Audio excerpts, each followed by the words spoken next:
السلام علیکم ورحمۃ اللہ وبرکاتہ۔ دوستو، اگر چینل کو سبسکرائب نہیں کیے تو کر لیں۔ جب حضور صلی اللہ علیہ وسلم غار حرا میں تھے، نبوت ملنے کا وقت جتنا قریب ہوتا گیا اتنا ہی رسول اللہ صلی اللہ علیہ وسلم تنہائی کو زیادہ ہی پسند کرنے لگے۔ سب سے الگ ہو کر اکیلے رہنے سے آپ کو بڑا سکون ملتا تھا۔ آپ اکثر کھانے پینے کا سامان لے کر کئی دن تک مکہ سے دور جا کر حرا نامی پہاڑ کے ایک غار میں بیٹھ جاتے اور ابراہیمی طریقے اور اپنی پاکیزہ فطرت کی رہنمائی سے اللہ کی عبادت اور ذکر میں مشغول رہتے تھے۔ اللہ کی قدرت میں غور و فکر کرتے رہتے تھے اور قوم کی بری حالات کو دیکھ کر بہت غمزدہ رہتے تھے۔ جب تک کھانا ختم نہ ہوتا تھا آپ شہر واپس نہیں آتے تھے۔ جب مکہ کی وادیوں سے گزرتے تو درختوں اور پتھروں سے سلام کرنے کی آواز آتی۔ آپ دائیں بائیں اور پیچھے مڑ کر دیکھتے تو درختوں اور پتھروں کے سوا کچھ نظر نہ آتا تھا۔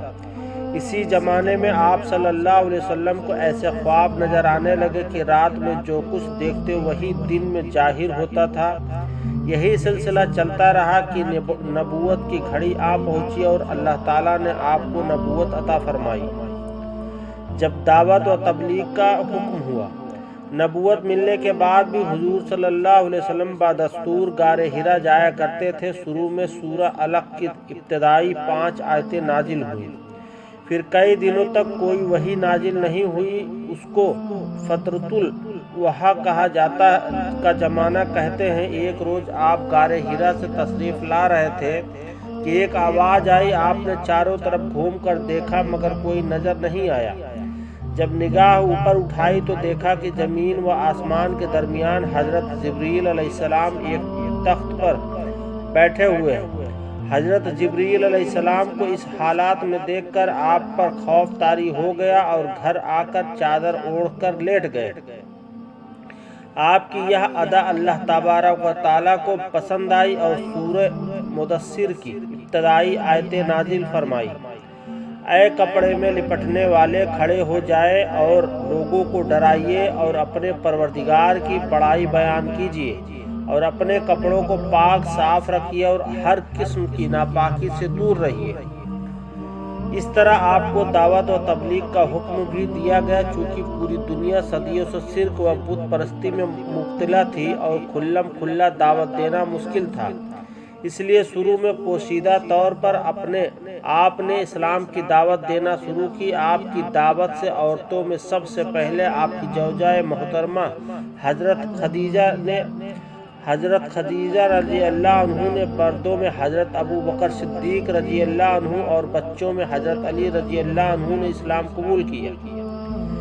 صفا پہاڑ پر اسلام کی دعوت۔ نبوت ملنے کے بعد رسول اللہ صلی اللہ علیہ وسلم 3 سال تک پوشیدہ طور پر دین کی دعوت دیتے رہے۔ پھر اللہ تعالیٰ کی طرف سے حضور صلی اللہ علیہ وسلم کو کھلم کھلا اسلام کی دعوت دینے کا حکم ہوا۔ اس حکم کے بعد رسول اللہ صلی اللہ علیہ وسلم نے صفا پہاڑ کی چوٹی پر چڑھ کر مکہ کے تمام خاندان والوں کو آواز دی۔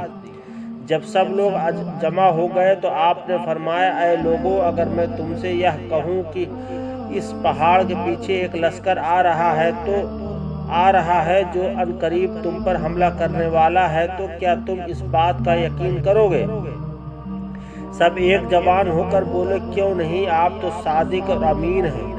پھر آپ نے فرمایا، لوگوں، ایک اللہ پر ایمان لاؤ اور بتوں کی عبادت چھوڑ دو۔ میں تم کو ایک سخت عذاب سے ڈرانے اور آگاہ کرنے آیا ہوں جو بالکل تمہارے سامنے ہے۔ یہ سن کر سبھی لوگ سخت ناراض ہوئے۔ ان میں آپ کے سگے چچا ابو لہب آپ کے ساتھ سخت کلامی سے پیش آیا، جس کے جواب میں اللہ تعالیٰ نے ابو لہب اور اس کی بیوی ام جمیل کی تباہی کے بارے میں سورہ لہب نازل فرمائی۔